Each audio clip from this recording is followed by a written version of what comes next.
아침에 일어나자마자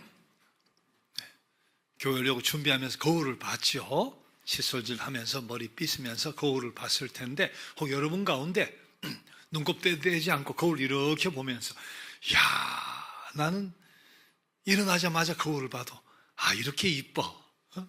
온통 다 헝클어졌는데 나는 일어나자마자 거울을 봐도 이렇게 멋져. 그렇게 느낀 분 계세요?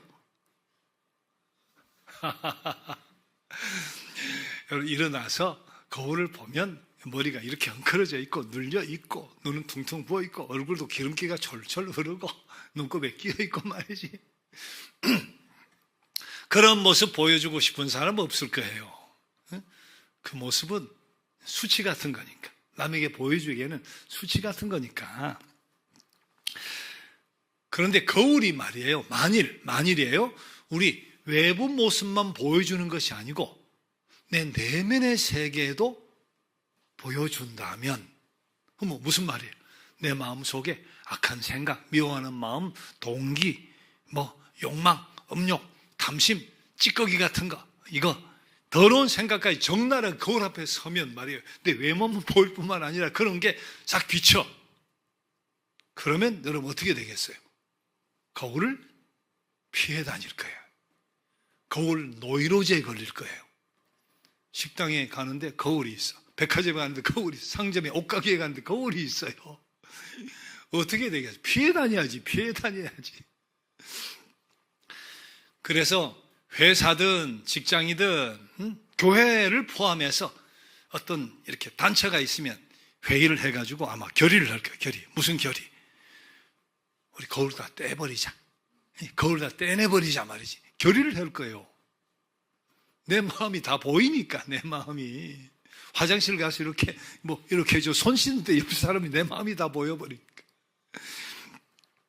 우리 내면이 그렇고 그런 거다, 그 말입니다. 우리 내면이 그렇고 그런 거예요. 자, 오늘 로마서를 읽었습니다.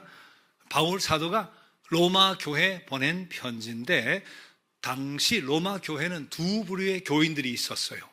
하나는 헬라인들, 이방인들, 헬라 사상, 헬라 철학, 헬라 지혜에 능숙한 이방인들, 헬라인들이 있었고, 또 하나는 유대인들이에요.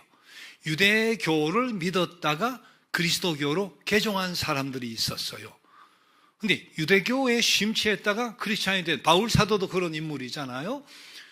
그런 사람들이 소수였을까 다수였을까 모르겠어요. 로마 교회, 유대교였다가 기독교인이 된 사람의 퍼센트가 어느 정도 되는지 모르겠는데, 이 유대교에다가 개종한 사람들이 여전히 선민의식에 젖어 있는 거예요.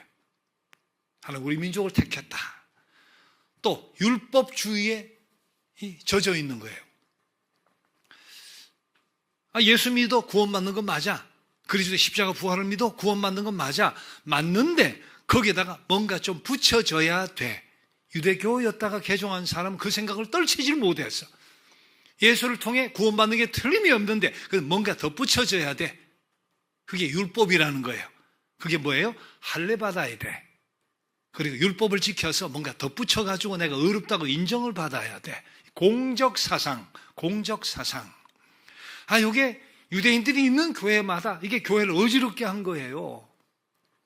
그 바울 사도가 로마서를 통해 율법주의자들과 논쟁을 합니다. 일방적으로 써내려가는 서신이지만 사실은 논쟁을 하는 거예요. 읽어보면 복음의 자유를, 예수를 믿어서 얻게 되는 은혜로 말미암아 받게 되는 구원에 이 복음을 위협하는 유대주의자들을 생각하면서 이제 서신을 쓰는데, 로마서의 주제가 오직 믿음이에요. 오직 은총으로, 오직 의인은 믿음으로 말미암아 살리라. 로마서 1장 17절이 로마서 전체의 주제다, 그렇게 이야기를 하게 되는데, 오직 믿음으로, 오직 은혜로 이것을 끊임없이 반복해서 설파하는 것이 로마서다, 그렇게 생각할 수 있습니다. 자, 우리 그래서 로마서를 보면 유대교의 공적주의, 율법주의 이런 것에 대한 공격이 막 곳곳에 나타나는데, 자, 로마서 1장 17절 방금도 말씀드렸죠. 복음에는 하나님의 의가 나타나서 믿음으로 믿음에 이르게 하나니 기록된 바 오직 의인은 의롭다고 인정받는 것은, 저기서 오를 의자인데 사람 인자가 아니에요. 인정받는다 할 때 인자예요. 의인은 없잖아요. 의인이 어떻게 있어요? 부르시는 그날까지 의인은 하나도 없으니까 의롭다고 인정받게 되는 것은 무엇으로? 믿음으로, 공적으로, 행위로가 아니라 믿음으로. 자, 이게 로마서 1장을 시작하면서 선포하는 주제죠. 자, 로마서 2장으로 넘어가면 2장 28절, 29절. 무릇 표면적 유대인이 아니요. 표면적 육신의 할례가 아니라 할례는 어디 하라고? 마음이 뒤집어져야지 말이야. 마음에 할례를 해라 말이야. 영에 있고 율법 조문에 있는 것이 아니다. 자, 로마 3장으로 넘어가면 23절 이하. 모든 사람이 죄를 범하였으며 하나님의 영광에 이르지 못하더니 그리스도 예수 안에 있는 성령으로 말미암아 하나님의 은혜로 우리가 의롭다 하심을 받는 것은 율법도 아니고 할례도 아니고 하나님의 은혜로 우리가 의롭다함을 받는 거야. 구원을 받는 거야. 다시 못 박죠? 자, 4장으로 넘어가면 아브라함 이야기, 믿음의 조상 아브라함, 유대인이 하늘같이 생각한 아브라함이 할례 받기 전에 하나님의 부름을 받고 믿음으로 의롭다함을 받았다고 선포합니다. 할례는 그 뒤거든요.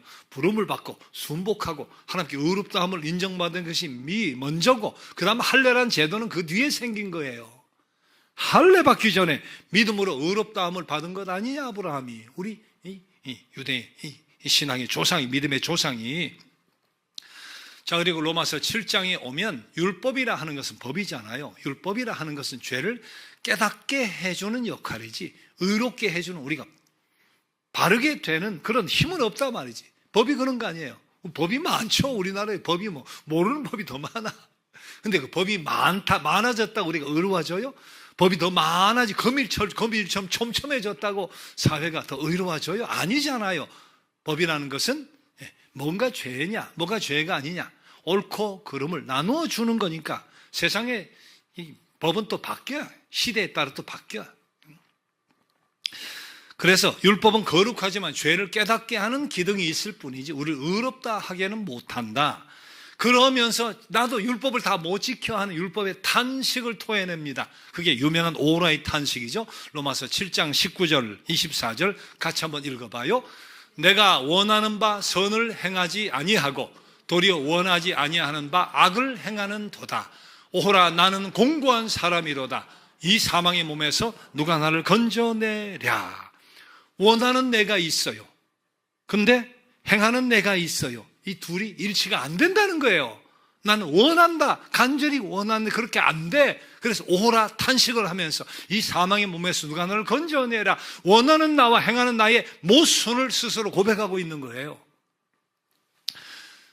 여러분 자신이 생각하는 대로 다 잘 되어지고 있습니까? 생각하는 대로 글이 써지고, 생각하는 대로 말이 실수 없이 되고, 생각하는 대로 행동이 막 떳떳하게 되고, 그게 돼요? 먹는 것 하나도 절제를 못 해가지고 이거 몸에 안 좋지, 이렇게 먹으면 안 되지 하고는 먹어버려. 생각대로 안 돼. 화내고 말이지. 내가 뭐 핏대를 올리면 말이야, 이거 혈압이 올라가는 줄 알면서도 그게 안 되는 거예요. 우선 말해놓고 뒤처리하니라고 부끄러워해. 내 의지와 상관없이 행동을 해놓고, 되는 대로 행동해놓고, 그리고 민망해해.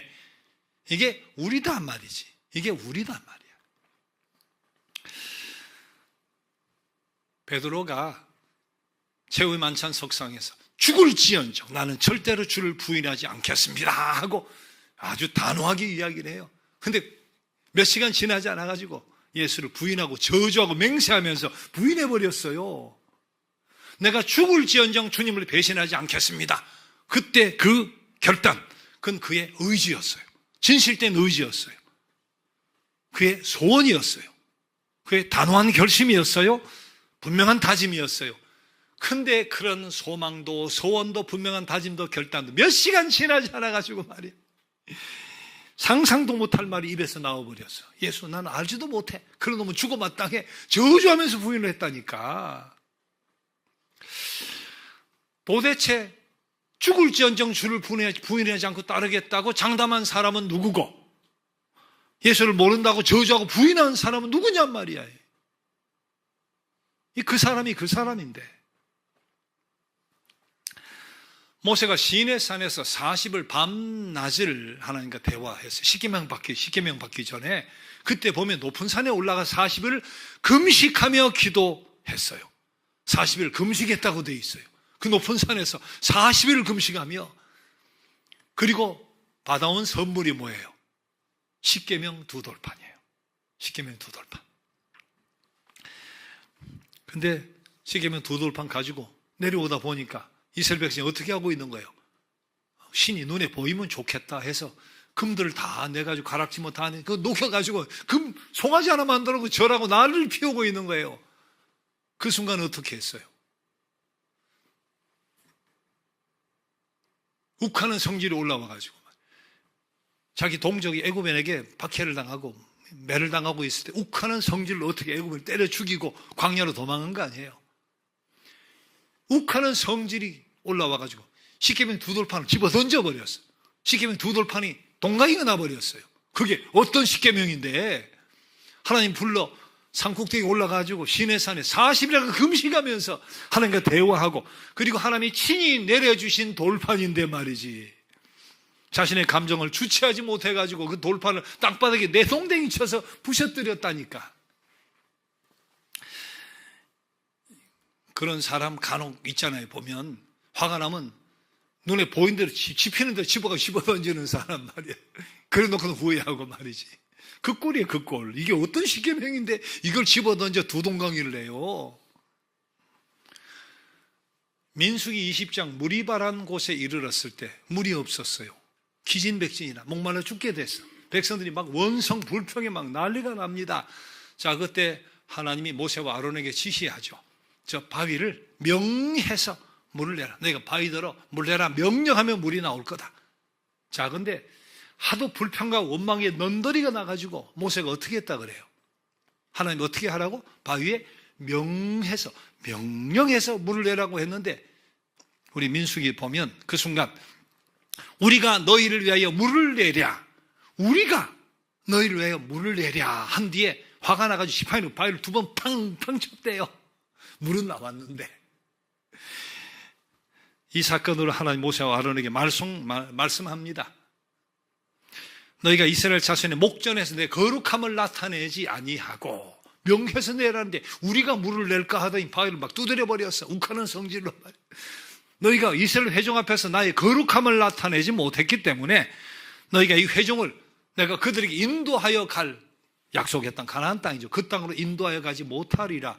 그래서 모세는 느보산이란 산 기슭에서 약속의 땅을 이렇게 내다보면서 세상을 떠납니다. 물론 그 일로 지옥 갔다고 하면 안 되지. 그 일로 물론 영원한 구원의 나라에 갔겠지만 약속의 땅에 가질 못해요.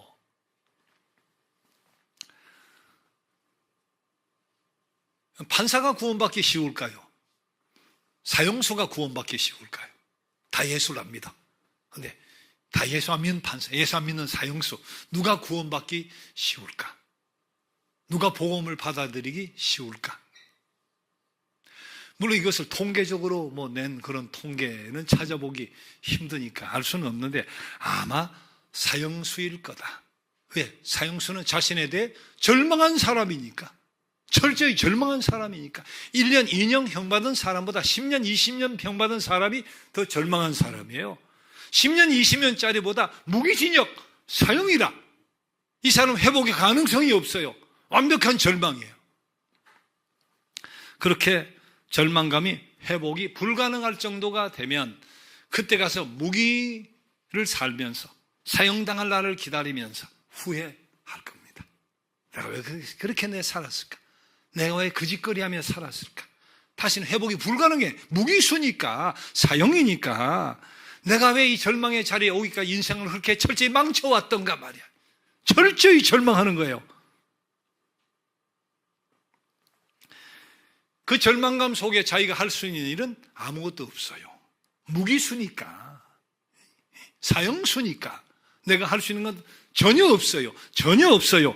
그런 사람에게 복음이 들어가면 역사가 일어나요. 후회하다가 복음을 받아들이는 순간 회개해요. 회개하면서 새로운 소망이 들어요.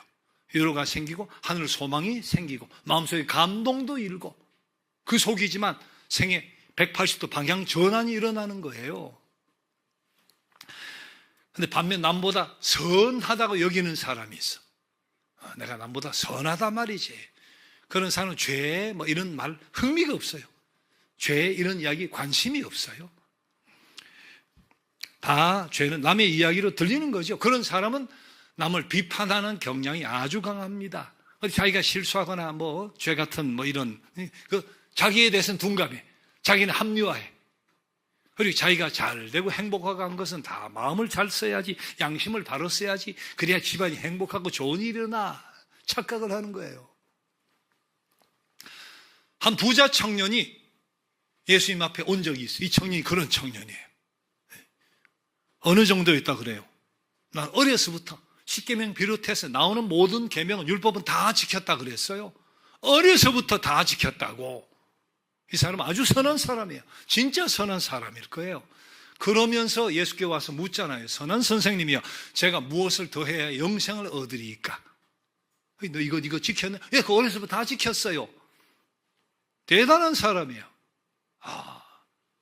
근데 구원에 관한 열망을 가지고 내가 무엇을 더 해야 영생을 얻겠냐고. 여러분, 그 질문이 처음부터 잘못된 물음이었다는 것을 알아야 돼요. 왜? 그 속에 뭐가, 어떤 전제가 숨어져 있어요? 영생을 얻기 위해서 내가 무엇을 해야 한다 하는 전제가 거기 깔려 있으니까. 그리고 무엇을 내가 하면 된다, 가르쳐주면 내가 이거 할 겁니다. 영생을 위해 내가 무언가를 해야 된다. 그리고 영생을 위해 내가 무언가를 할 수 있다는 전제가 깔려 있으니까 물음 자체가 잘못된 거예요. 우리가 영생을 얻기 위해서 할 수 있는 일이 아무것도 없다는 사실 아세요? 아무것도 할 수 없어요. 할 수 있는 일이 없어요. 해봤자 소용도 없어요. 내가 할 수 없고 우리가 할 수 없기 때문에 하나님이 당신의 독생자 예수 그리스도를 이 땅에 보내신 거예요. 우리가 할 수 없고 내가 할 수 없기 때문에 주님이 이 땅까지 내려오셔서 십자가를 지신 거예요. 이 세상에 굉장히 많은 종교가 있습니다. 근데 그 종교는 딱 둘로 나눌 수 있는 거죠. 두란 종교하고 단이란 종교, D-O-D-O-N이. 두란 종교는 이거 해, 저거 해, 이거 지켜, 그러면 구원이 와. 그럼 극락도 가고 하늘나라도 가. 이거 해, 저거 해, 이거 지켜, 저거 행해. 그게 세상의 대부분의 종교예요. 근데 우리 기독교는 다르죠. D-O-N이. 우리는 단이에요. 왜 단이에요? 내가 다 이루었노라. 내가 다 이루었나라. 주님 말씀하시는 그 그리스도를 바라보는 종교니까 우린 달라요. 우린 두의 종교가 아니에요. 예수께서 우리가 해야 될 거, 하지 말아야 될 거 촘촘히 메어놓은 이 거미줄 같은 율법을 깨뜨리시고 받아야 할 저주를 당신이 다 받으시고 십자가의 보혈의 피를 흘려 죽으심으로 그 대가를 지불해 놓으셨으니까 그 지불을 하는 그 절정의 순간 하신 말씀이 뭐예요? 보혈의 핏방울이 온몸으로 떨어지고 땅바닥에 떨어질 때 하신 말씀이 내가 다 이루었다예요. 내가 다 이루었다. 여러분, 율법에 하라 하지 말라 하는 것은 구원의 전제 조건이 될 수가 없어요. 그러나 그렇다고 율법이 필요 없느냐? 법이 필요? 그건 아니죠. 우리가 값없이 구원을 받아버렸어. 행한 것도 없이 값없이 구원을 받아버렸으니까, 영문을 모르고 값없이 구원을 받아버렸으니까 왜 하필이면 나냔 말이지. 세상에 나보다 잘난 사람, 깨끗한 사람 많은데 하필이면 왜 나냔 말이야. 감사해서, 감격해서 빚진 심정으로 하나님을 기쁘시게 해드리기 위해서 순종하는 거예요. 하라 하지 말라 하는 대로 살아가 보려고 애를 쓰는 거예요. 자, 로마서 3장 23절 24절 아까도 봤지만 다시 한번 보세요. 모든 사람이 죄를 범하였으며 하나님의 영광이 이르지 못하더니 그리스도 예수 안에 있는 속량으로 말미암아 하나님의 은혜로 값없이 의롭다함을 받은 자 되었느니라. 더 이상 나의 선행이 아니고 내 노력도 아니고 내 공로도 아니고 내가 뭐 지켜서도 아니고 내 업적도 아니고 예수 그리스도를 통해서 나의 용서가, 나의 위로가, 나의 구원이 값없이 선물로 주어질 수 있다는 이 사실이 바로 복음이에요. 그래서 복음은 은혜죠. 이 무조건적인 은혜를 통해서 우리가 의롭다함을 받았다는 사실, 이것이 우리를 흥분시키는 거예요. 베드로 사도가 언제 구원받았을까요? 오순절 성령이 막 임하실 때 성령을 기다리고 기도했잖아요. 주님 승천하신 뒤에 그때 성령이 임해서 성령 충만하게 받았을 때 그때 구원받았을까요? 아니면 그 뒤에 예루살렘 거리로 나가서 막 복음을 외쳐 하루에 3,000명 회개하고 돌아오고 말이지, 그럴 때 베드로가 구원을 받았을까요? 아니면 유대 종교 지도자들이 말이에요, 베드로를 잡아다가 놓고 너 예수의 이름으로 말하지 말고 가르치지도 마라 했을 때 내가 당신들의 말을 듣는 것이 옳을 것 같소, 살아계신 하나님의 말씀을 듣는 것이 옳을 것 같소 하고 막 그렇게 선포하고 담당하게 십자가를 지고 따르려는 그 결심을 보였을 때 그때 구원받았을까요? 아니면 주는 그리스도시요 살아계신 하나님의 아들입니다 하고 했을 때 구원받았을까요?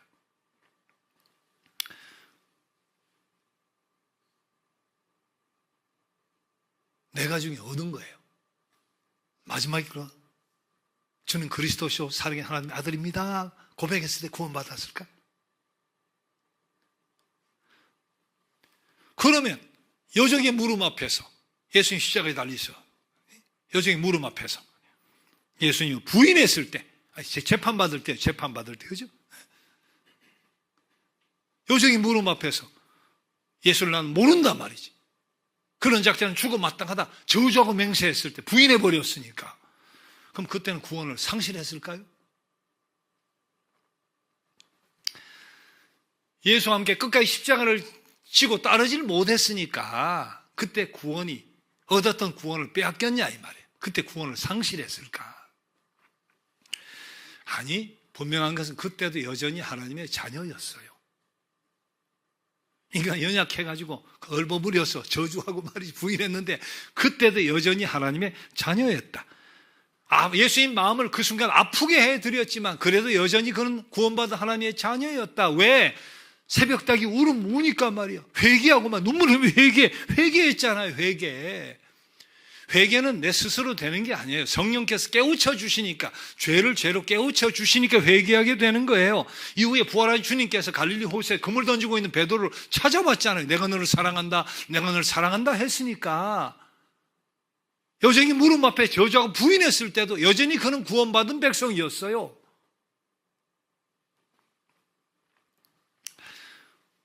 우리가 때때로 신앙생활 하다 보면 신앙생활 하면 어떤 마술적인 변화 같은 게 확 일어나지 않을까? 기계론적인 변화가 확 일어나지 않을까? 이제 그런 기대를 하는 때가 있어요. 근데 사실은 신앙이 그런 신비가 있을 수도 있어요. 그런 은혜를 체험하게 되는 때도 있죠. 신앙생활 하다 보면. 그런데 모두가 얍 하는 순간 마술사와 함께 보자기 하나밖에 없었는데 말이에요. 비둘기가 막 나오고 얍하니까 막 장미꽃이 나오고 신앙생활이 그렇게 되지는 않습니다. 변화가 그렇게 변화가 되고 말이지. 베드로를 봐도 그렇잖아요. 베드로 봐요. 저주하고 부인하고 말이지.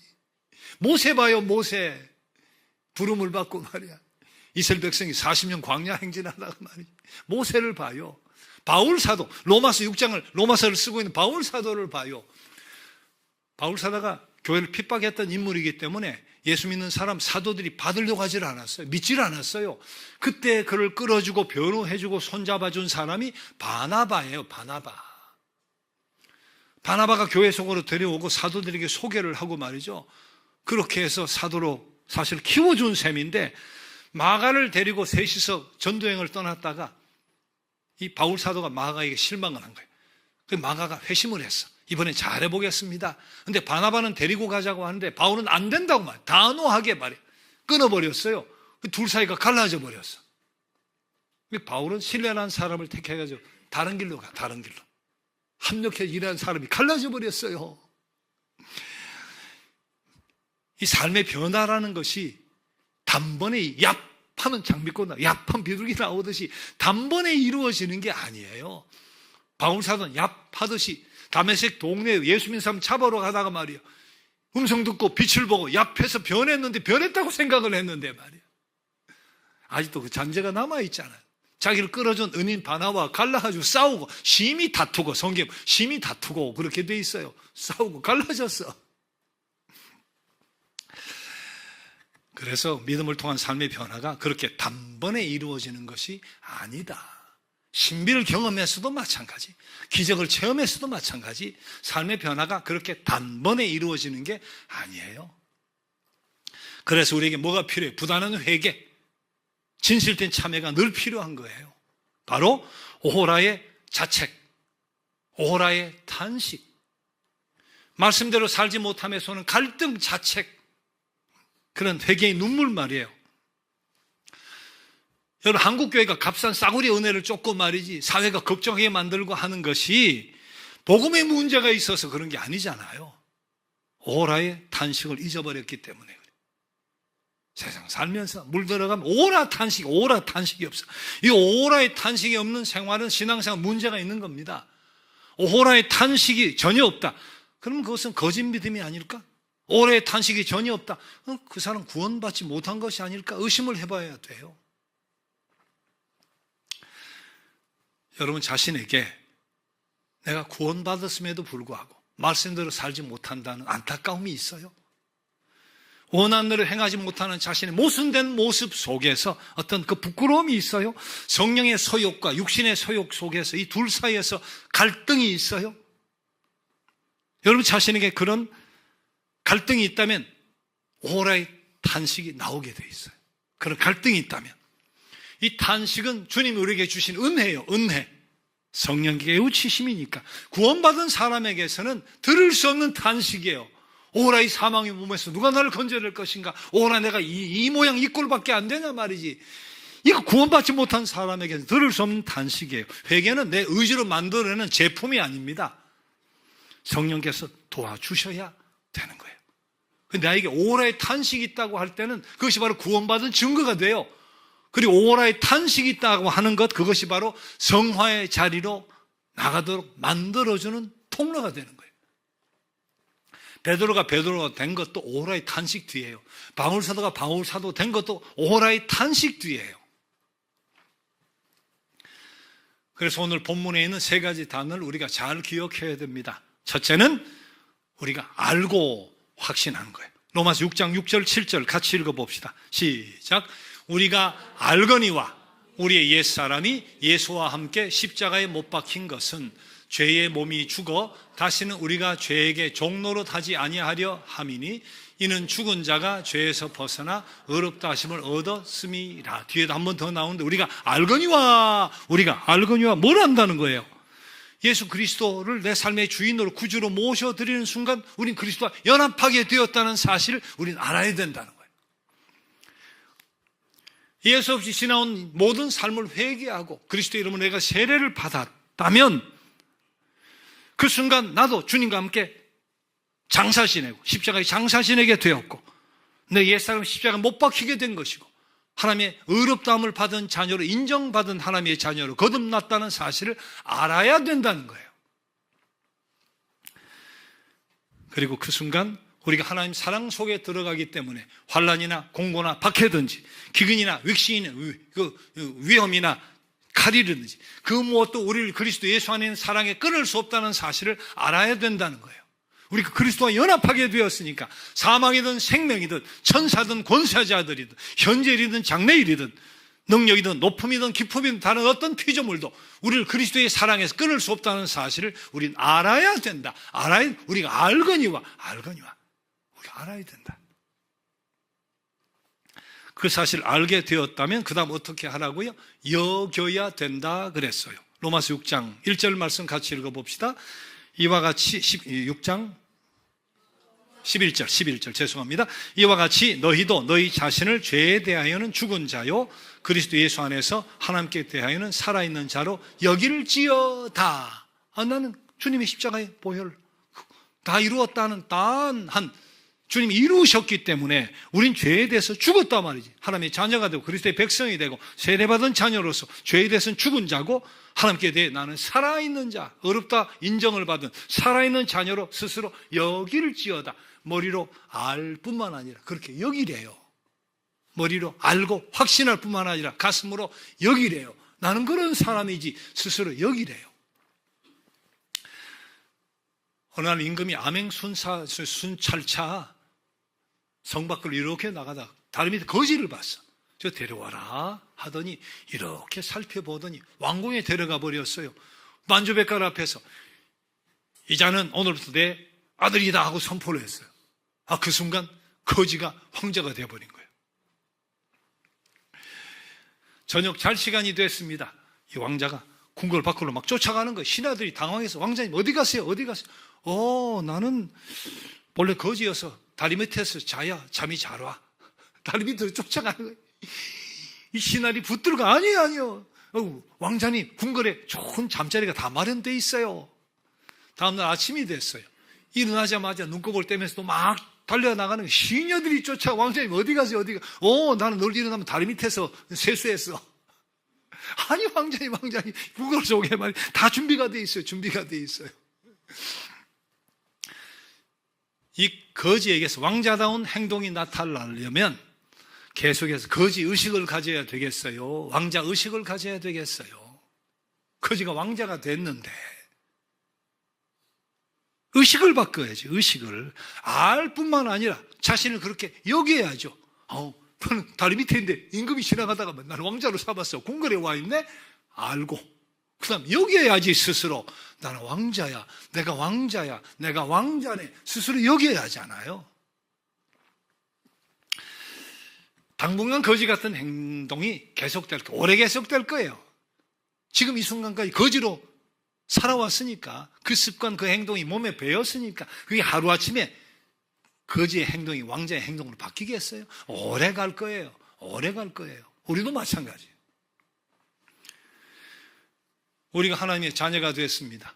그리스도의 백성이 됐습니다. 의롭다 여겨짐을 받았습니다. 구원받은 백성이 됐습니다. 그런데도 죄인 같은 삶을 계속 살 수 있어요. 아니, 살게 될 거예요. 거지 같은 습성, 그 습관이 한순간에 사라지는 게 아니기 때문에 그렇습니다. 다지고 다져도 그렇습니다. 그러나 그래도 계속 확인해야 될 사실이 있어요. 머리로 가슴으로. 그게 뭐예요? 주께서 나를 부르셨다, 받으셨다, 용납하셨다, 나를 인정하셨다, 당신의 자녀 삼으셨다 하는 사실을 알고 확신하고 받아들이고 여기는 거예요. 스스로 여기는 거예요. 그렇게 알고 확신하고 여기는 거예요. 그런데도 내가 거지 같으니까, 아직도 거지 같으니까 그건 뭐로? 오호라의 탄식으로 자복하는 거예요. 구원받은 아직도 거지 같은 습성이 남아있으니까 오호라의 탄식으로 자복하는 거예요. 자, 그 다음 알게 되었으면, 그리고 여기게 되었으면 어떻게 하라고 했죠? 뒤에 볼 텐데 19세기 중반에 조지아 주라는 미국의 큰 농장에서 큰 농사를 짓는 주인이 노예 시장에 가서 반항적으로 고래고래 소리를 지르는 아주 난폭한 사람을 하나 봤어요. 그 사람을 돈 주고 샀어. 이 사람을 마차를 태워가지고 데려가는데 마차 안에서 얼마나 난폭한지, 당신이 내 새 주인이 됐다고 해도 나는 복종하지 않는다, 모독하고 난리를 펴는 거예요. 농장에 도착을 했어요. 저 노예를 풀어주라. 쇠사슬을 풀었어요. 풀어주면서 주인이 이야기합니다. 내가 너를 자유를 주려고 내가 너를 산 거야. 이젠 내가 너 친구야. 그렇게 지내면 돼. 처음에 의심이지. 이 흑인이 믿어지질 않잖아요. 근데 좀 있다 보니까 자기 자유를 주고 해방을 주고 간섭을 안 하고 친구처럼 대하는데 이게 진심이에요. 그러면 어떻게 하겠어? 진심임을 알고 그 순간 진심을 아는 순간 엎드려서 말이야, 절을 하면서 내가 평생토록 순종할 테니까 나 같이 살게 해달라고.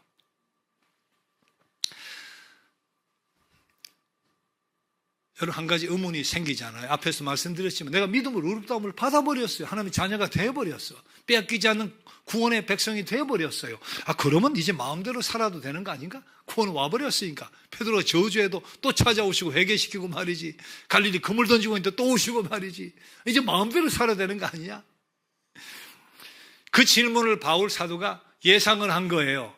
그래서 오늘 본문 6장에서 알라 여기라 한 다음에 그 다음 뭐라고 해요? 6장 12절 13절 같이 읽어봅시다. 시작. 그러므로 너희는 죄가 너희 죽을 몸을 지배하지 못하게 하여 몸의 사욕에 순종하지 말고, 또한 너희 지체를 불의의 무기로 죄에게 내주지 말고 오직 너희 자신을 죽은 자 가운데서 다시 살아난 자같이 하나님께 드리며 너희 지체를 의의 무기로 하나님께 드리라. 알고 여기게 된 사람은 절대 그렇게 될 수가 없다는 거죠. 구원은 행위로 얻는 것이 아니지만 구원 얻은 사람이 내가 알게 됐어요. 그렇게 여기게 됐어요. 그럼 반드시 새로운 삶으로 나아가야 된다. 또 그렇게 되어 있다. 이것이 바로 은혜를 아는 자의 태도입니다. 다시 말씀드리지만 한국교회가 신자들이 때로는 비참하게 무시를 당하고 사회에서 무시를 당하고 걱정의 대상이 되고 하는 것이 믿음으로 의롭게 되고 믿음으로 구원받는 복음이 싸구려여서가 그런 거 아니에요. 우리 하나님 우리를 위해 가장 비싼 값을 치르셨어요. 신의 아들, 당신의 아들 이 땅에 보내시고 십자가에까지 내주시는 가장 비싼 값을 치르셨어요. 복음이 싸구려가 아니에요. 주님이 당신의 그 보혈의 피를 말이 십자가상에 철저히 부어 흘리면서 우리를 구원의 길을 인도하셨으니까 가장 값비싼 값이 치루어진 거예요. 문제가 뭐냐? 이 주님의 대속의 핏부림에 오호라의 탄식이 없는 거예요. 신자라고 하면서도. 이 은혜가 얼마나 높고 깊은 건지를 깨닫지 못하는, 그리고 가슴으로 감동하지 못하는, 피상적으로 알지만 가슴으로 감동하지 못하는. 여러분 아직 쥐꼬리만한 의를 가지고 있는 분 계세요?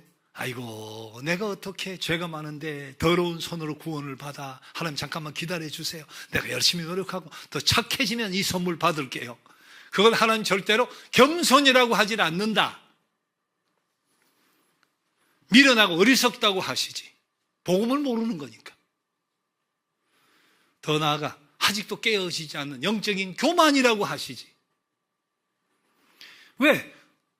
조금만 기다려 달래. 내가 내 힘으로 노력해가지고 뭔가 할 수 있다는 거니까. 내가 노력해가지고 막 구원을 받을 수 있는 자격을 갖출 수 있다는 거예요. 그러면 주님이 이 땅에 뭐하러 오셨어요? 내가 노력해서 받을 수 있다면.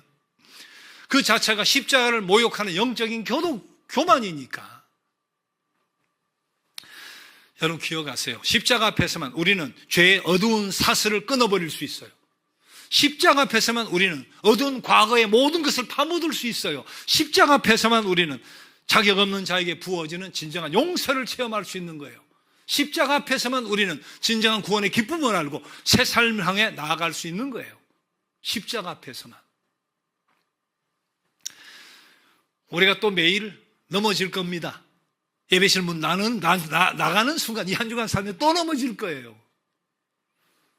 또다시 모세처럼 욱하기도 하고 베드로처럼 비겁해지기도 하고 말이지. 그러나 낙심하지 말아요. 우리에겐 오호라 나는 공고한 사람이로다 울부짖을 수 있는 은혜의 소망이 있어요. 그리고 그 탄식을 들으시고 너는 내 딸이야, 너는 내 아들이야 하고 말씀해 주시는 주님이 계시는 거예요. 그리고 내가 이미 다 이루었다 말씀해 주시는 주님이 계시는 거니까. 여러분 이 진정한 용서를 체험하고 살아요. 이 구원의 감격을 날마다 체험하고 고백하고 살아요. 나는 부족하지만, 아직 거지 같지만 용서의 은혜를 체험하고 구원의 감격을 체험하고 고백하고 내 의의 지팡이 내려놓고 우리를 위해 가장 값비싼 대가를 치르신, 가장 값비싼 비용을 치르신 그분의 은혜 앞에 은혜 속으로, 가슴 속으로 뛰어들어요. 그리고 늘 언제나 어떤 상황 속에서도 구원의 주님 명확히 알고 의롭다고 값없이 인정받은 나로 하나님의 백성으로 여기고, 그리고 우리의 삶을 계속해서 의의 병기로 드리고 살아가는 저 여러분이 꼭 될 수 있기를 주님의 이름으로 축복합니다. 함께 일어나셔서 십자가 십자가라는 찬양을 같이 드리겠습니다.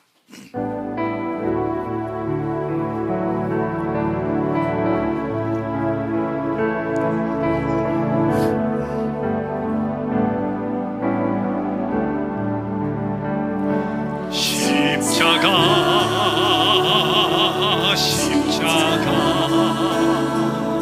그 위에 나 죽었네. 그 사랑